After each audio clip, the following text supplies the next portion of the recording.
America president Donald Trump తీసుకున్న నిర్ణయంతో భారతీయుల్లో ఆందోళన మొదలైంది.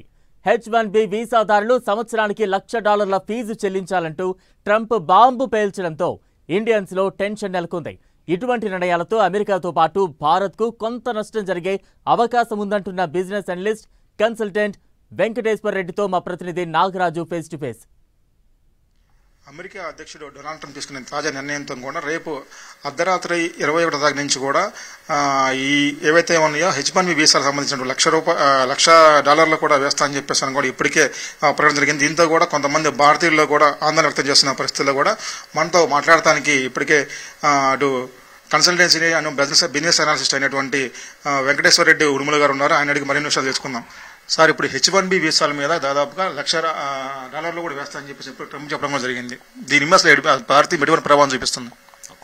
సో నార్మల్ గా మనము ఫస్ట్ ఏంటంటే అసలు H-1B అనేది ఎందుకు స్టార్ట్ అయింది లాంగ్ బ్యాక్. సో యుఎస్ లో ఈ science, technology, engineering and mathematics related companies, engineering sector కానీ ఇవన్నీ science and technology related companies ఒకప్పుడు కంపెనీస్ ఏమో ఎక్కువ ఉన్నాయి, దాంట్లో ప్రాజెక్ట్స్ ఎక్కువ తెచ్చుకున్నారు ప్రపంచవ్యాప్తంగా. ఎగ్జిక్యూట్ చేయడానికి కావాల్సిన ఈ స్టెమ్ గ్రాడ్యుయేట్స్ తక్కువ ఉన్నారు.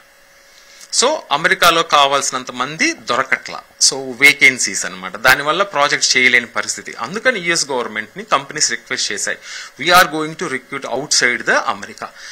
అలా రిక్రూట్ చేసుకునే క్రమంలో సో బయట నుంచి వచ్చే వాళ్ళు ప్రతి సంవత్సరం ఒక 65,000 H-1B వీసాస్ బయట నుంచి, అలానే ఇన్సైడ్ చదువుకునే వాళ్ళకి ఒక 20,000 మందిని.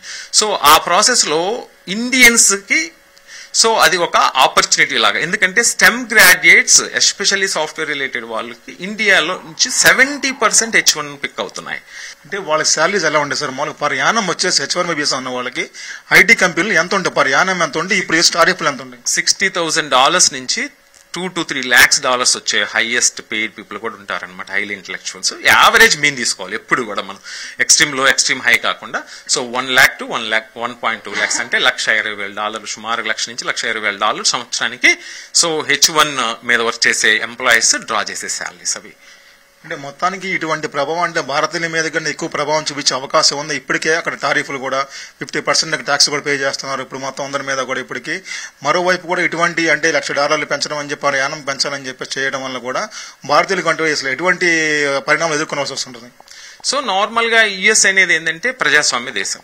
ఓకే, సో ప్రెసిడెంట్ కానీ లేకపోతే గవర్నమెంట్ ఇన్స్టిట్యూషన్స్ కానీ గవర్నమెంట్ లా అండ్ ఆర్డర్ కానీ ఏదైనా డిసిషన్స్ తీసుకున్నప్పుడు మనకి నష్టపడితే సో మనం కోర్టుకు వెళ్ళి సో మనకు ఎలా అన్యాయం జరుగుతూ ఉంది, దీన్ని మనకి అది ఇంపాక్ట్ సొసైటీ మీద ఎలా ఉంటుంది, లేకపోతే కంపెనీస్ మీద ఎలా ఉంటుంది, రన్నింగ్ ఆఫ్ వీటన్నిటి మీద ఎలా ఉంటుందని కోర్టులో వేస్తారు.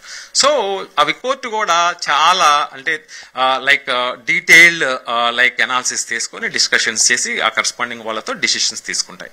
ఎవరైతే ఉన్నారో వాళ్ళందరి మీద కూడా భారతీయులందరి మీద కూడా తీవ్ర ప్రభావం చూపించే అవకాశం ఉందని చెప్పేసి అని కూడా చెప్తున్న పరిస్థితి ఉంది. ఇక్కడి నుంచి కూడా మరోవైపు అంటే రేపు అర్ధరాత్రి నుంచి కూడా అమలు చేస్తామని చెప్పేసి కూడా ఇప్పటికే ట్రంప్ ప్రకటించిన నేపథ్యంలో కూడా ఇవన్నీ కూడా తీవ్ర ప్రభావం చూపుతాయని చెప్తున్న పరిస్థితి ఉంది. కెమెరా పర్సన్ ప్రసాద్తో నాగరాజు, 10 TV, గుంటూరు.